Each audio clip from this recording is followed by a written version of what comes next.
साथ में लिखा हुआ है कि माला फंक्शनिंग इन द ईवीएम से, माला फंक्शनिंग यानी गलत तरीके से ईवीएम में गड़बड़ियाँ जो भी का जो प्रोसीडिंग ऑफिसर है वो गाइड कर रहा है सबको, वोट डलवा रहा है किसी पार्टी स्पेसिफिक को। और 140 करोड़ के लोगों को बोलना चाहता हूँ कि वो लोग भी ध्यान रखें कि honourable chief justice of India वो बहुत ही प्रॉपर तरीके से रिजल्ट देंगे और सब लोग। बड़ी खबर इसी हफ्ते इसी महीने में बहुत बड़ी खबर आने वाली है ईवीएम को लेकर। हेलो दोस्तों, एक बार फिर से आप सभी का मैं बहुत बहुत स्वागत करता हूं। मैं इस समय हूं देश की सबसे बड़ी अदालत सुप्रीम कोर्ट में, क्योंकि मामला ईवीएम को लेकर चल रहा है।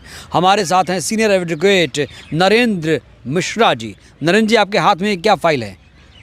ये वो फाइल है जो सुप्रीम कोर्ट के टेबल पर रखी हुई है, यानी ऑनरेबल चीफ जस्टिस के सामने वो फाइल है और वो उसका मामला जल्दी जब तक निर्णय नहीं आता पेंडेंसी है और वही वाली फाइल है। इस फाइल में क्या है?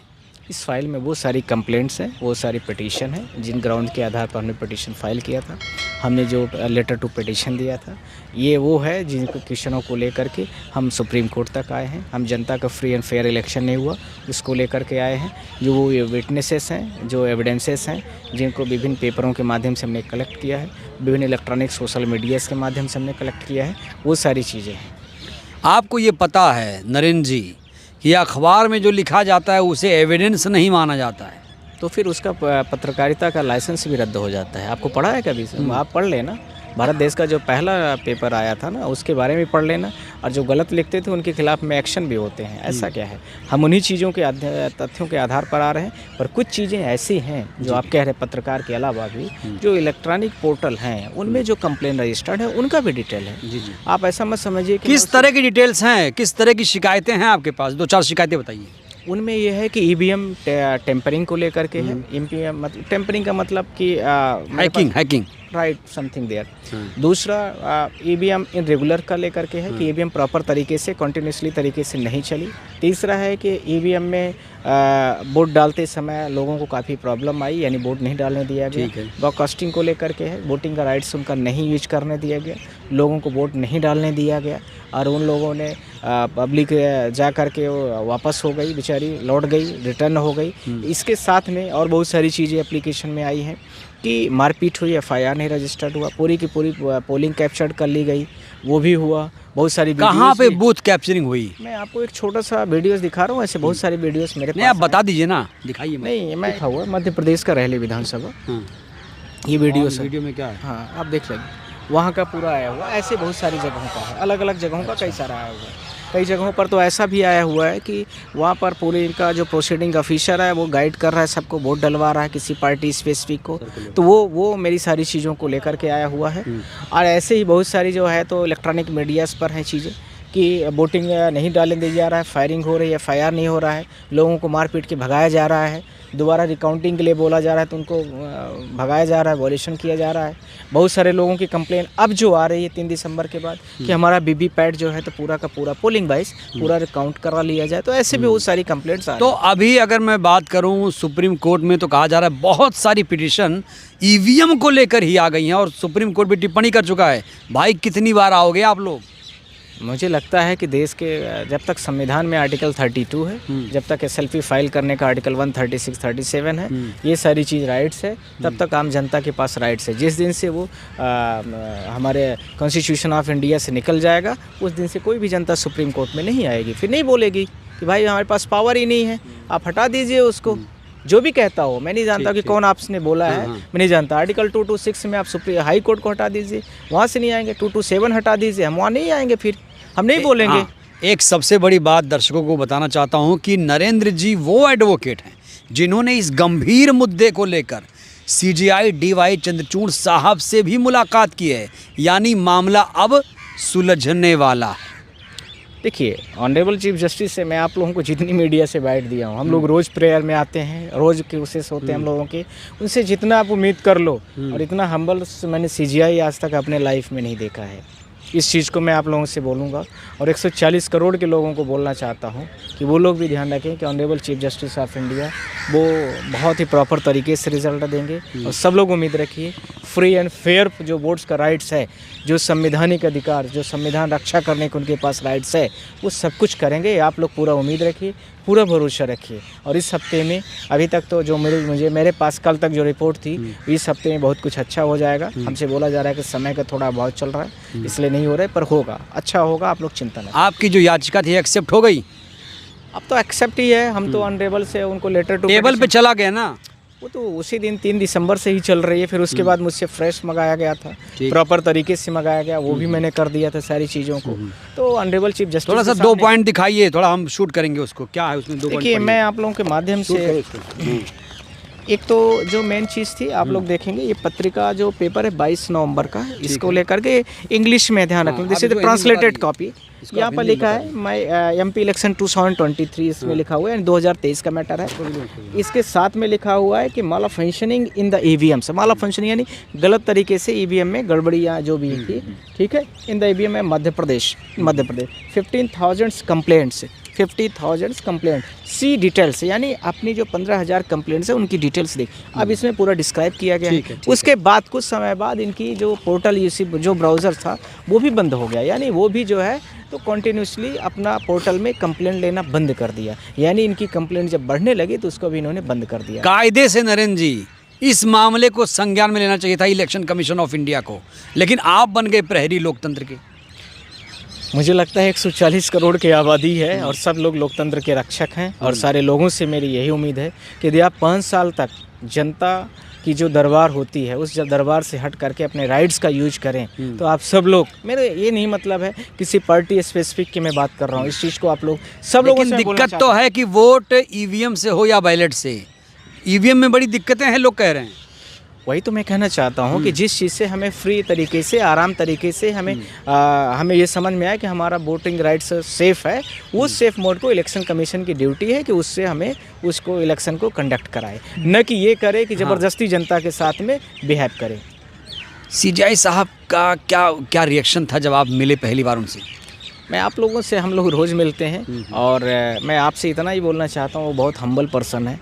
वो कभी अपने चेहरे में गुस्सा तक नहीं लाते हैं और ज़रा भी थोड़ा भी लगता है कि ग्राउंड है तो इशू नोटिस और स्टे ऑर्डर तो उनके नज़रों में सामान्य बात है। और पूरे पिटिशनर्स को वो पूरा का पूरा जो भी होते हैं राइट्स वो पूरा देते हैं और इसमें कहीं कोई दिक्कत नहीं है कि इसमें ज़रा भी उनको दिक्कत आएगी। इलेक्शन कमीशन कितना फेयर फ्री है? मेरे नज़र में आप खुद भी देख सकते हैं कि 15,000 कंप्लेंट लेके मैं सुप्रीम कोर्ट तक आ गया। बहुत सारे सोशल मीडियाज़ में वायरल हैं, उसमें कुछ हुआ नहीं। आप देखिए कोड ऑफ कंडक्ट का वायलेशन हो रहा है। 17 तारीख को चुनाव है, 15 तारीख को पेमेंट डाली जा रही है डायरेक्ट पब्लिक के अकाउंट में, उसको लेकर के इलेक्शन कमीशन कुछ नहीं कर रहा है। लाडली बहना योजना का 17 तारीख को चुनाव है, 7 तारीख को पैसा आ रहा है। ईवीएम को लेकर क्या रुख है? ईवीएम मेरे नज़र में, मैं उनका चुनाव आयोग का उसके साथ है या विपक्ष में? अब चुनाव आयोग अपना आकर के इसमें देगा ना, अपनी टिप्पणी करेगा तो हम उससे बात करेंगे। टिप्पणी आ चुकी, टिप्पणी तो आ चुकी है कि भाई ईवीएम से चुनाव फेयर फ्री हो रहा है, जल्दी से नतीजे आते हैं, जल्दी से वोटिंग हो जाती है। मैंने मान लिया आप कह रहे हैं, तो इलेक्शन कमीशन की जो टिप्पणी आई है वो ठीक है, मैंने आपकी बात को मान लिया।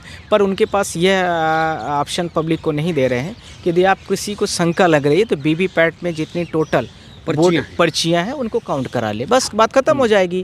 ये जो वाईफाई वाला ईवीएम हर लोग कहते हैं कि काउंटिंग का नहीं, ईवीएम में वाईफाई नहीं होता, चिप सिर्फ होती है। चिप होती है, तो चिप में लोगों को शंका है, जो साइंटिस्ट टाइप के लोग हैं, जो टेक्निकल बैकग्राउंड के लोग हैं, वो कह रहे हैं। आप ही के प्रदेश से दिग्विजय जी, कांग्रेस के वरिष्ठ नेता, ने कहा भाई चिप लगी है मशीन में और किसी मशीन में चिप हो तो उसे कंट्रोल कर सकते हैं। तो वो ठीक कह रहे हैं, वो टेक्निकल बैकग्राउंड के व्यक्ति हैं, उनको ज़्यादा नॉलेज है हमसे ज़्यादा, तो वो कह रहे होंगे, तो हो सकता है कुछ फैक्ट्स होगा। पर मैं आपसे ये कहना चाहता हूँ, जो वीवीपैट होता है, वीवीपैट में जितनी पर्चियाँ निकली होती हैं इलेक्ट्रॉनिक, उसी के लिए है और उसका कोई काम नहीं होता है। तो वो जो वीवीपैट है और वो डिब्बा है एक तरह से, यदि उसमें जो पर्ची रखी है, जिन लोगों को डाउट लगता है, जिन भी पार्टियों को लगता है, वो उसको करा ले, काम खत्म हो गया सारा, कोई इशू ही नहीं बचेगा।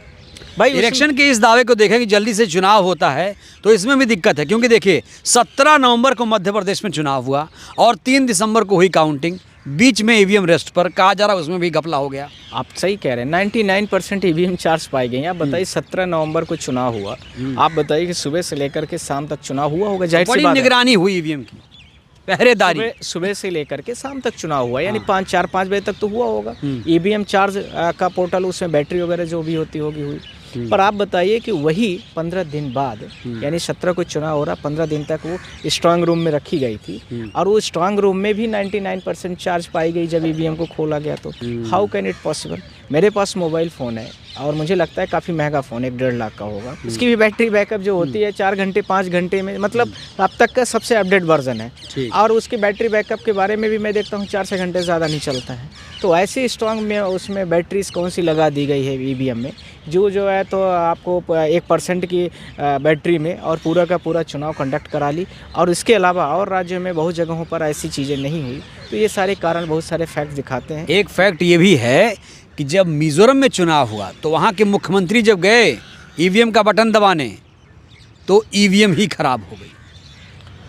ये तो नया फैक्ट्स है मेरे पास। खबर है इसमें। आप मुझे इसकी लिंक शेयर करना, ये भी एक हमारा बड़ा ग्राउंड होगा कि ईवीएम में इस तरह की समस्या आती है। और ईवीएम में ये तो एग्जांपल मैं दे रहा हूँ, ऐसी कई बार शिकायतें आई। हाँ, तो वही तो मेरा इश्यूज़ है कि आप जनता जो है, जनता को फ्री और प्रॉपर तरीके वाला सिस्टम चाहिए, न कि घुमाने फिराने वाला जो जनता नॉर्मल तरीके से नहीं जानती। बैलेट पेपर में जो पेपर होता था, वोटिंग होती थी, सबके सामने होता था, स्याही लग गई, काम खत्म हो गया। पर ईवीएम वाले में ये होता है कि जो लोग बहुत इंटेलेक्चुअल हैं, बहुत हायर लेवल पर जो टेक्निकली साउंड है, वो कुछ कर सकते हैं, ऐसा आम जनता को शक है। वो इस तरह से ऐसा करते हैं वो। नरेंद्र जी, एक चीज़ सबसे बड़ी बात, जब अदालत कोई जाता है तो भाई उसको चाहिए अदालत को सबूत, सिर्फ सबूत गवाह चाहिए, बाकी कुछ नहीं चाहिए। जो आपके हाथ में ये सबूत है, कितना काम करेगा? ये तो हमारे सीजीआई साहब ही बताएंगे कितना काम करेगा। और आप लोगों के माध्यम से मैं, आप आश्वस्त हैं ना? हम तो 100% आश्वस्त हैं। हम तो जिस तरह से कम्युनिकेशन हमारा हो रहा है उसमें हम ऑनरेबल चीफ जस्टिस साहब को हमेशा नमन करते हैं। और सुबह जब मैं उठता हूँ तो सबसे पहले जब कोर्ट आता हूँ तो फर्स्ट नंबर कोर्ट के मंदिर को पहले माथा टेक के आगे बढ़ता हूँ। और मुझे पूरी उम्मीद रहती है कि भारत देश का सबसे बड़ा संवैधानिक तंत्र का मंदिर है, जहाँ पूरे देश की जनता का निर्णय होता है और मेरे द्वारा कोई गलत ना होने पाए, मैं इसकी पूरी कोशिश करता हूँ। तो मुझे यही ऑनरेबल चीफ जस्टिस। आखिरी सवाल जो पूरे देश की जनता पूछ रही है, 2024 में ईवीएम से या बैलेट से चुनाव हो, क्या होगा निर्णय देश की सबसे बड़ी अदालत का? आपको इस हफ्ते में बहुत कुछ क्लियर हो जाएगा। इसी हफ्ते में? इस हफ्ते में बड़ी खबर, इसी हफ्ते, इसी महीने में बहुत बड़ी खबर आने वाली है ईवीएम को लेकर। हाँ, इससे आपका कुछ जजमेंट बहुत अच्छे आने वाले हैं कि जैसे कोई भी कंप्लेनेंट है और वोटिंग का राइट्स वाला व्यक्ति है, तो उसको जब तक उसका तुरंत सॉर्ट आउट प्रॉब्लम ना हो जाए, क्योंकि एक एक व्यक्ति, प्रत्येक मतदाता हमारे लिए बहुत महत्वपूर्ण होता है। नहीं, आप मेन इशू पे बात करिए, तो छोटी मोटी शिकायतें होती रहेंगी। उसके साथ में प्रेयर है, आप चिंता 24 के बारे में बात करिए। 24 के बारे में अभी मैं अपने हो सकता है कि नहीं, कुछ लगता है, उम्मीदें हैं आप? हम उसमें अभी इतना नहीं सोचे, वो आप लोग सोचिए उसके बारे में। पर हमने जो अभी इश्यूज़ उठाया उसके साथ में हम तटस्थ हैं और उसमें हम कर रहे हैं और करेंगे। और उसको मैं ऑनरेबल चीफ जस्टिस से उम्मीद कर रहा हूँ कि वो भी उसमें अच्छा फैसला देंगे। पूरे जनता की 140 करोड़ की जो आबादी है, उसके डेमोक्रेटिक जो राइट्स है, उसका रक्षा करेंगे वो। बहुत बहुत धन्यवाद नरेंद्र जी। तो ये हैं सीनियर एडवोकेट नरेंद्र मिश्रा जी, जिन्होंने बेबाकी से ईवीएम के मुद्दे पर राय रखी। ना सिर्फ राय रखी, ये देखिए ये देखिए, ये दस्तावेज़ हमारे पास है। दस्तावेज़ में बहुत सारी चीज़ें लिखी हैं, फैक्ट ये टेबल पर पहुंच चुका है। बहुत जल्द कह रहे हैं, नरेंद्र जी कह रहे हैं बहुत जल्द। आप कितना जल्द, इंतज़ार करिए। बातों से सहमत हैं? प्रतिक्रिया दीजिए, वीडियो को लाइक करिए, चैनल को सब्सक्राइब करिए। 15,000 कंप्लेंट को लेकर आपकी क्या प्रतिक्रिया, इस पर जवाब ज़रूर दीजिए। खूब शेयर करिए वीडियो। धन्यवाद।